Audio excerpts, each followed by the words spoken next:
on va parler d'asymptote verticale. Pour ça, prenons par exemple la fonction qui a x associe 2x moins 5 sur x plus 1. On va la tracer tout de suite. Évidemment, je l'ai choisie parce qu'elle a une asymptote verticale, vous la voyez ici, d'équation x égale moins 1. On rappelle, ça veut dire qu'une asymptote, qu'on a une asymptote, c'est une asymptote à une courbe, et ici la courbe de f se rapproche de cette droite-là. À cet endroit-là, en haut, et à cet endroit-là, en bas. Alors on peut se poser une question, c'est à quels endroits il peut y avoir des asymptotes verticales. Si on y réfléchit un peu, on voit bien qu'on ne peut pas avoir une asymptote verticale en plus l'infini. Ça n'aurait pas beaucoup de sens, on ne peut pas faire un mur, il faut bien qu'on puisse continuer au-delà du mur. Si on veut avoir une asymptote verticale, c'est forcément autour, au voisinage d'une valeur. La deuxième chose qu'on peut remarquer, c'est que si je mets une valeur qui est dans le domaine de définition, je plug ma valeur dans la fonction, j'obtiens un certain résultat. Si c'est un résultat fini, il n'y a pas de problème, et je trace ma courbe, et je ne vais pas avoir quelque chose comme ça qui explose. Si je veux avoir une asymptote verticale, je dois donc être au voisinage d'une valeur interdite. Alors attention, c'est une condition nécessaire, c'est pas une condition suffisante.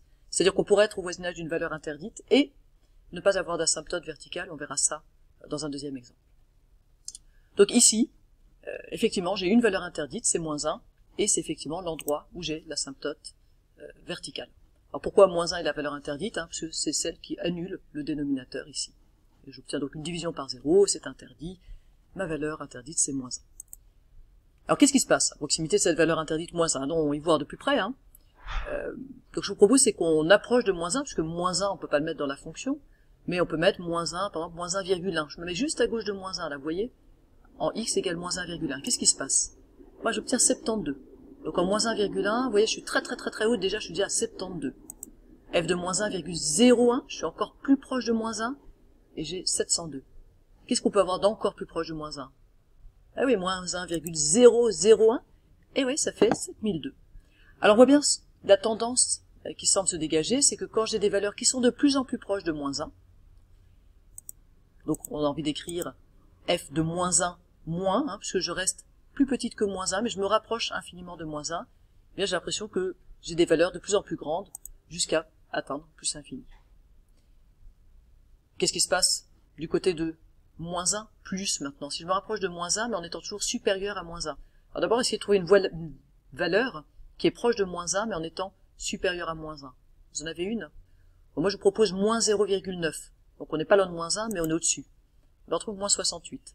Encore plus proche, moins 0,99. Je suis vraiment tout proche de moins 1, et je trouve moins 698. Moins 0,999, je suis à moins 6998. L'impression que ça nous donne, c'est que quand je mets des valeurs de plus en plus proches de moins 1 en étant plus grandes que moins 1, parce que je vais écrire f de moins 1 plus, j'approche de moins l'infini. Alors vous remarquez que je mets des guillemets parce que on n'a pas le droit de calculer f de moins 1, donc ce moins 1 moins, ça veut dire des valeurs de plus en plus proches de moins 1, on n'a pas le droit de dire qu'un truc est égal à plus infini, donc je mets des guillemets, et on écrira quelque chose de plus propre après.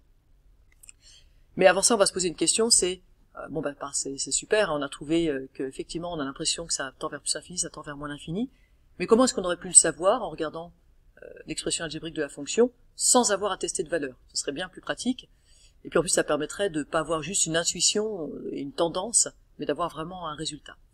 Eh bien, on va essayer, donc toujours avec des guillemets, de vraiment marquer ce f de moins 1 moins. Qu'est-ce qui se passe quand x est tout proche de moins 1 en étant un petit peu plus petit que moins 1? Alors j'y vais, je remplace, donc j'ai pas le droit de le faire, c'est pour ça que je mets bien des guillemets, je remplace x par moins 1 moins.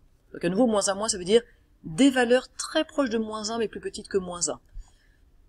C'est un petit peu informel, mais c'est ça qu'on essaye de dire en écrivant moins 1 moins. Alors je vais avoir 2 fois x, donc 2 fois moins 1 moins, moins 5, sur x, donc moins 1 moins, plus 1. En haut, 2 fois moins 1, moins 2, moins 5, moins 7, en étant un petit peu inférieur à moins 7, mais peu importe.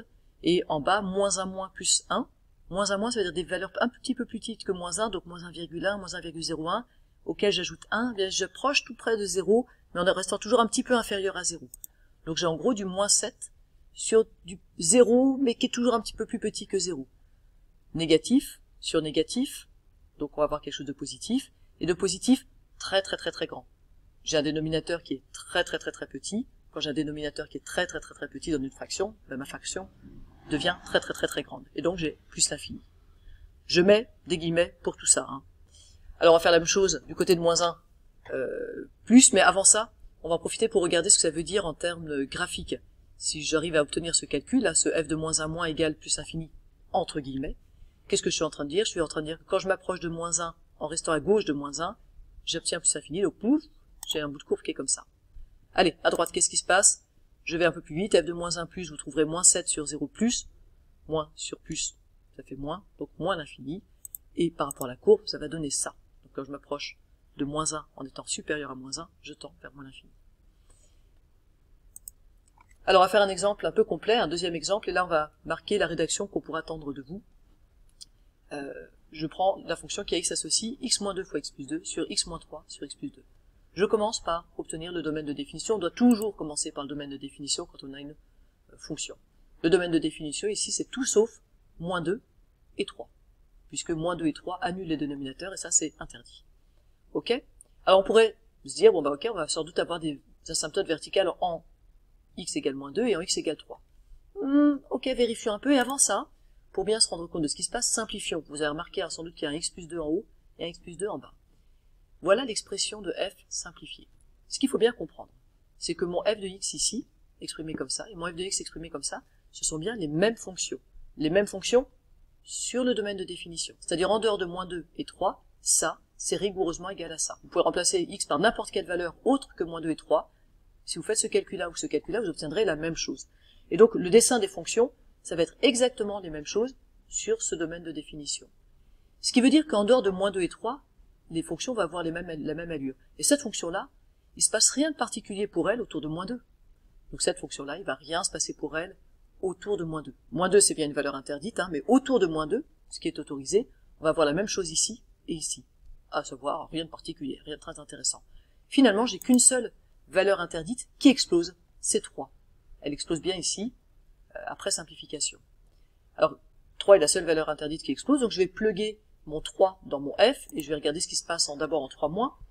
Alors quand je remplace par 3 moins, et tant qu'à faire, puisqu'on a dit que c'était pareil, tant que je suis en dehors de moins 2 et 3, hein, et 3 moins c'est des valeurs qui se rapprochent de 3, mais qui ne sont pas exactement 3, donc je vais remplacer x par 3 moins dans cette expression. 3 moins, moins 2, sur 3 moins, moins 3. 3 moins 2, ça fait 1 en haut. 3 moins, moins 3. 3 moins, c'est 2,9, 2,8, d'accord? Donc des valeurs un petit peu inférieures à 3. Quand je fais 2,8 moins 3, j'ai bien un truc qui est très proche de 0, mais négatif. Moins 0,2, moins 0,1, etc. Donc en haut j'ai 1, en bas j'ai 0 moins. Tout ça, ça donne positif sur négatif, moins quoi? Moins l'infini, puisque j'ai un dénominateur qui approche infiniment de 0.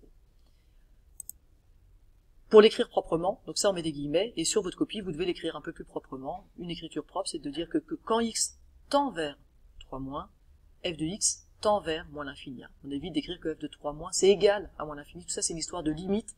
Quand x tend vers 3 moins, f de x tend vers moins l'infini.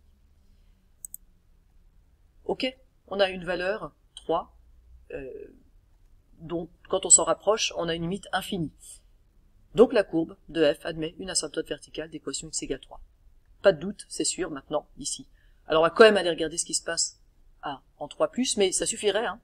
À partir du moment où on explose en s'approchant de 3 à gauche de 3, on a une asymptote verticale. Maintenant on va quand même donc aller regarder ce qui se passe en 3+, et je vais un petit peu plus vite à nouveau. Vous remarquerez qu'on a 1 sur 0+, donc plus infini, entre guillemets. Et pour écrire les choses proprement, vous essayez de le faire. Qu'est-ce que ça va donner? Ça va donner quand x tend vers 3+, f de x tend vers plus infini. Avant de passer au dessin, on va juste traduire ça en termes graphiques sur un petit bout de papier, hein, pour avoir l'allure de notre fonction autour de 3. Donc 3 moins, ça veut dire que je suis à gauche de 3, je tends vers moins l'infini, donc ma courbe est comme ça. 3 plus, donc ça veut dire que je viens vers 3, je tends vers 3, mais en étant supérieur à 3, et là je tends vers plus infini, donc j'ai un bout de courbe comme ça. Maintenant on peut dessiner. Donc quand on dessine, on va dessiner d'abord la droite d'équation x égale 3, et on sait qu'aux alentours de 3, en venant de la gauche, on va devoir descendre vers moins l'infini, et qu'aux alentours de 3, en venant de la droite, on va devoir monter vers plus infini. Pour le reste, on aura le tableau des signes qui nous aidera, et puis bien sûr un tableau de valeurs. Il manque une dernière chose, vous avez peut-être remarqué, moins 2 est censé être une valeur interdite. Là, elle n'apparaît pas. Donc on met un petit rond ici pour dire, ok, en moins 2, il y a un trou, hein, c'est pas défini en moins 2. C'est défini autour de moins 2, c'est bien égal à f de x partout ailleurs qu'en moins 2, enfin cette expression simplifiée. En moins 2, il y a ce petit trou à rajouter pour dire que c'est pas défini.